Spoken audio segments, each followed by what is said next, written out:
존TV 1772회 도산서원 창립 450기념주년 기념학술대회가 19일과 20일 이틀 동안 한국국학진흥원 대강당과 인문정신 연수원에서 진행이 됐습니다. 19일에는 섹션 1 태계의 서원관에서 주제 발표, 첫 번째로 태계의 시대인식과 서원교육의 필요성을 계명대학교 홍은식 교수가 발표했고, 주제 발표 두 번째로 태계 이황의 서원보급운동과 도학서원의 성립은 당국대학교 임건실 교수가 했으며, 주제 발표 세 번째는 태계의 서원관과 제한 기준으로 본 한국서원의 특징을 충북대학교 강보순 교수가 했습니다. 이어 섹션 2에서는 도산서당에서 도산서원으로, 주제 발표 네 번째로 도산서당에서 도산서원으로는 영남대학교 최재목 교수가 발표하고, 주제 발표 다섯 번째는 20세기 전반 도산서원의 명함은 덕성여자대학교 최주희 교수가 했습니다. 20일에는 섹션 세 번째로 도산서원의 창건과 위상 변화 과정에서 주제 발표 여섯 번째로 도산서원의 창건 과정과 위상은 국립금호공과대학교의 박인우 교수가 하고, 주제 발표 일곱 번째는 도산서원의 출판활동을 통한 영남 지식 네트워크 형성을 경북대학교 정재훈 교수가 하며, 주제 발표 여덟 번째는 조선시대 도산서원의 위상 변화와 향촌사회의 주도성은 이경동 고려대학교 교수가 합니다. 섹션 4의 도산서원의 사회활동과 현대적 가치는 주제 발표 9번에 개항기 도산서원과 이병 항쟁을 국립경북대학교 강윤정 교수가 하고, 주제 발표 10번째는 도산서원의 현대적 활용과 발전 방향을 한국국학진흥원 이상호 연구원이 합니다. 도산서원 창건 450주년의 역사적 의미를 기조 강연한 한국학대학원 정순우 교수의 글을 보겠습니다. 서론에서 우리는 도산서원이 한국의 지성사와 교육사에 있어서 가장 중요한 공간 중의 하나라는 사실을 익히 알고 있다. 이런 도산서원이 이제 수령 450년의 노거수가 되었다. 오랜 역사의 풍상을 꿋꿋하게 견뎌내고 오늘의 도산서원은 유네스코가 선정한 세계문화유산으로 자리하였다. 지금도 도산서원은 국내외로 활발한 문화활동을 주재하면서 그 푸른 정신을 드러내고 있다. 이제 도산서원은 한국의 가장 대표적인 서원을 넘어서 세계인이 공유할 보편가치를 제시할 책무를 안고 있다. 크게 경하할 일이다. 그러나 도산서원의 첫 출발은 그다지 순탄하지 않았다. 퇴계사후 큰 선생을 기리는 추승사업이 예산, 안동, 영천을 중심으로 경쟁적으로 진행되었다. 모두 퇴계와 학연, 혈연으로 깊은 관계를 맺고 있던 지역이다. 먼저 퇴계의 위판을 봉안한 곳은 영천의 이산서원이었다. 이산서원은 퇴계가 생전에 몸소 이산이라 명명하고 서원기와 원규를 작성한 인연이 깊은 곳이었다.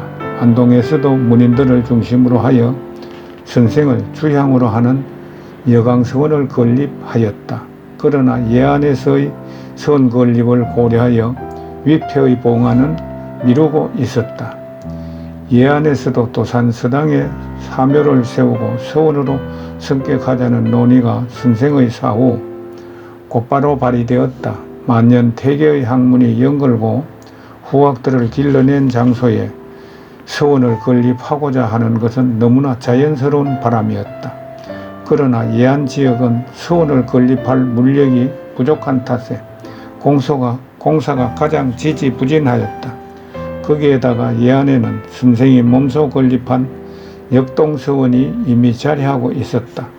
또한 안동에서도 선생을 배양하고자 하는 여강서원이 건립되고 있었으므로 문인들 간의 갈등도 예상되는 상황이었다. 그러나 우여곡절 끝에 선조 7년 봄 도산서당 그 터에다가 30여 칸의 규모를 가진 선원을 건립하였으나 미처 신주를 모시지는 못했다. 선조 8년 여름 서원이 낙성되자마자 곧바로 왕명으로 서원에 사액이 내려지고 제사를 지냈다. 마침내 도산이 영남의 수서원이자 조선 성리학의 메카로서 첫 발걸음을 내딛게 된 순간이었다. 도산서원은 조선 성리학의 태산북도의 자리에 우뚝 솟아오른 것이다. 후일 강해군대의 집권 세력인 대북정권의 후원을 받아 월천 조목이 종양되어 오늘에 이르게 되었다. 이제 오랜 세월 도산서원을 이끌어온 힘의 원천이 과연 무엇이나 되돌아보도록 하자. 서원의 일상과 재향의식. 도산서원은 수많은 인물들의 헌신과 정성으로 450년의 세월을 견뎌왔다. 일상의 도산서원은 원장인 상류사와 재임인 제유사 체제로 구성되어 운영된다. 상류사의 역할은 서원의 모든 일을 총괄하여 책임을 지는 통치 원사의 직임이었다. 원장의 출신 배경이나 이력을 살펴보면 각 시대 서원이 처했던 환경이나 위상을 가늠해 볼 수 있다. 초기 서원의 운영과 관리는 예안 사람들에 의해 주도되었다. 조사에 따르면 17세기 원장은 거의 모두가 예안 지역 거주자였다. 이 시기 38명의 원장 가운데 미상 2명을 제외한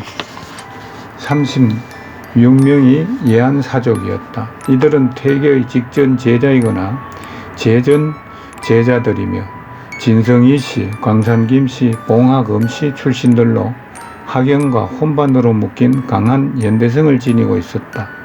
갑술 황국으로 난민이 정계에서 퇴출당하자 18세기에는 이런 한계를 극복하고자 명망가 중심의 영입이 이루어졌고 19세기 후반에는 원임직의 임명을 두고 적서 간의 분쟁에 휘말리기도 하고 본선과 과도한 서원 개입이 문제가 되기도 하였다. 이 시기 특이한 점은 예안 현감이 직접 서원의 운영에 개입하기 시작하여 원장으로 임명된 인물이 18명에 달한다. 관건의 개입이 노골화된 사태다. 이제 이러한 개괄적인 검토 위에 특정 시대 혹은 특정 원장에 대한 미시사적인 연구가 보강된다면 서원의 실체에 관한 좀 더 상세한 그림이 그려질 것이다. 다음으로 원임들이 담당한 중요 행사는 제향의례였다. 제향의식은 선의 영속성과 유림의 결속력을 확인해주는 매우 중요한 의례 행위다. 도산서원의 제향의식은 크게 향사와 알묘로 나눌 수 있다. 향사가 서원에서 가장 큰 의례라고 한다면 알묘는 평소에 행해지는 것이라 볼 수 있다. 향사는 봄에 봉행하는 것을 춘향이라 하고 가을에 봉행하는 것을 추향이라고 한다.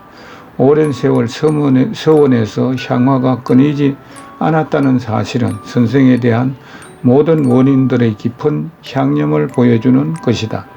이제 상덕사를 중심으로 한 제향의식에 관해서는 좀 더 깊이 있는 인문학적 논의가 필요하다. 일련의 제향의식을 통해 서원은 일상적 삶의 차원에서 성의 세계를 넘나든다. 천망을 거쳐 만기를 보내고 3일 전 입제 의식에 이르기까지 각 단계를 경건하고 엄숙하게 집행되었다.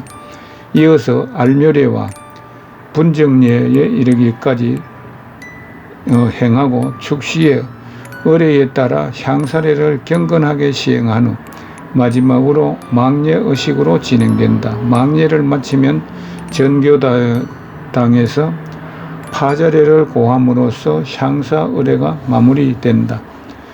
이와 함께 서원 영건시의 어절에도 서원이 경건하고 존엄한 교육공간이라는 사실을 확인하는 의미 있는 이례가 남아있다. 우선 치회를 통해 사림의 공로로 모으는 작업이 선행되고 다음으로 태기를 하는 일가의 조언에 따라 이안일과 환안일을 결정하여 위판의 이동을 천시에 맞추어 길일에 실시하고자 하였다.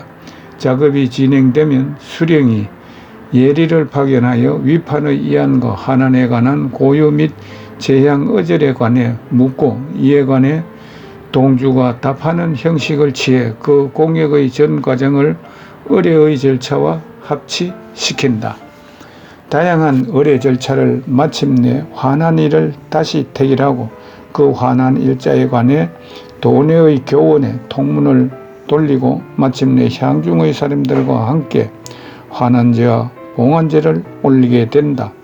필차는 이렇게 까다로운 절차를 통해 서원 의례가 집행되는 이유는 학교 공간에서 유학의 복잡한 의미 체계를 통합하는 일종의 특권적 기표를 부여한 것이라 생각한다.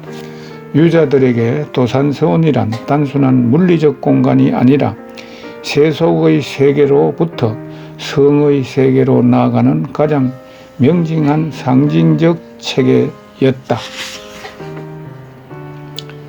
건대기의 도산서원. 도산서원이 한말의 건대화 과정에서 담당한 역할에 관해서는 아직 다양한 논의가 부족하다. 19세기 후반기 이후 도산서원의 사회적 위상은 점차 하락하였다.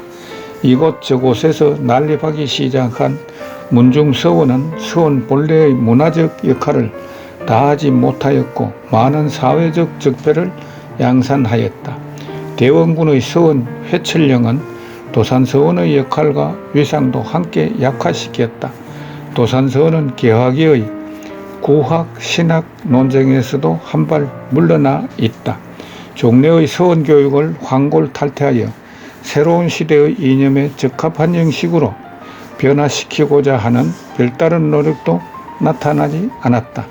그런 점에서 가보개혁에서 제시한 일련의 교육개혁안은 서원 측으로서는 매우 곤혹스러운 개혁안이었다. 가보개혁에서 강조한 점은 중세적 사후의 순분제와 양반의 특권을 허물고자 한 것이다. 다만 강무개혁기에 교육개혁을 주도한 신기선처럼 개화도 종래의 유교적 원칙에 의해 이루어져야 한다는 주장을 보수적인 유자들은 동의하였을 뿐이다.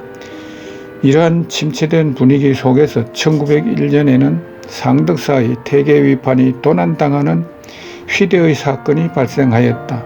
태계위판의 도난 사건은 전 조정이 함께 긴장할 만한 사안이었다. 태계가 사림 집단 내에서 차지하는 성과도 관련된 문제였다. 이에 예안 현관과 관찰사를 통해 장려원에 즉각 보고되고 황제의 훈령을 기다려 새로 위판을 조성하여 봉안하도록 하였다. 묘변 사건을 접한 조정과 사람들은 강한 연대감을 갖고 사태 수습에 나섰다. 이러한 희대의 사건을 접한 영남 사림들의 반응은 놀라웠다. 각처의 사림들이 서원으로 몰려왔을 뿐만 아니라 각 서원 향교 문정 단위로 부조들이 밀려들어왔다. 사태 수습을 위한 경비로 경상도내 71개 군현의 향교와 서원의 비용을 분배해 거두기도 하였다. 조정에서 보낸 위판이 당도하자 봉안식을 위해 시사단 강변에서 계좌한 인원이 3, 4천 명이나 되었고 조의가 6, 7천 냥이나 되었다. 봉안을 한 뒤 위안제를 봉행하였는데 모인 사람은 5, 6천 명이 넘었다. 이 미정유의 사건을 통해 우리는 무엇을 확인할 수 있을까? 우선 한말의 위기상실에서도 조정과 도산서는 유가 공동체를 지탱하는 가장 강력한 두 축이었다는 사실과 함께 태계와 도산은 해체 위기에 있던 한말의 살림 세력이 다시 결속하게 만드는 계기를 제공하였다는 사실이다.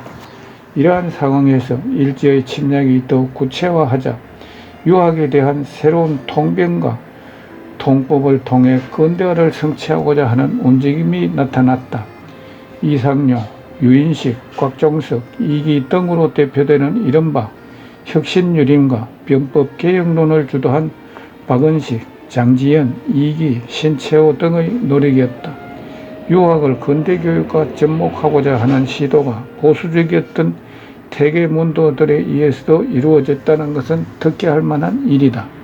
석주 이상용은 유학의 변통을 강조하면서 교육은 전통적인 경전과 사설을 가르치면서 더불어 서양의 화학, 전기, 격산, 농강, 공상, 법률에 관한 신서적을 연구할 것을 주문하였다. 또한 태계의 문도들은 안동에 협동학교를 설립하여 근대적 교육을 실험한다. 설립자 유인식은 1903년 고종이 영남 여러 서원에 학교를 세우라는 유념에 따라 근대학교를 설립하고자 꾀했으나 처음에는 보수 유림의 완강한 반대로 좌절되었다. 그 뒤 1907년에 여강서원의 재산을 기본재산으로 하여 김동삼 등과 상의하여 학교를 설립하게 되었다. 태계학단의 후예들은 이 밖에도 도산서원의 보문의숙, 석주 이상용 조카인 이강민이 1916년 전국통화위원회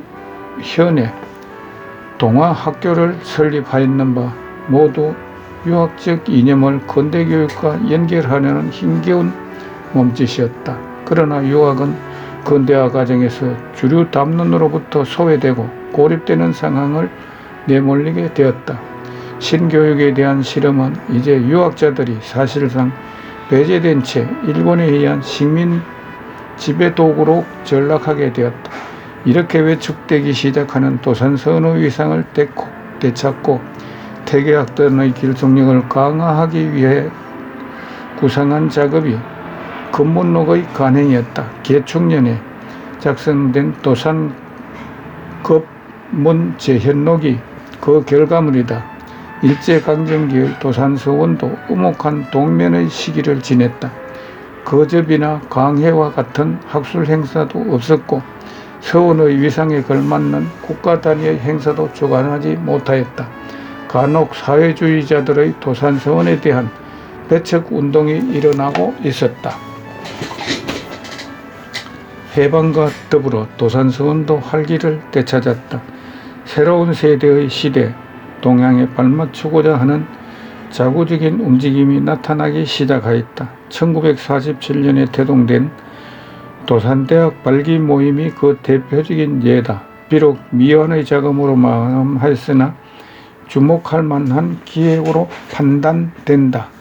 그 후 도산서원의 현대화를 선도한 인물로는 원대 이원태와 그 맏아들 춘국 이동준 두 사람의 공력을 빠뜨릴 수 없을 것이다.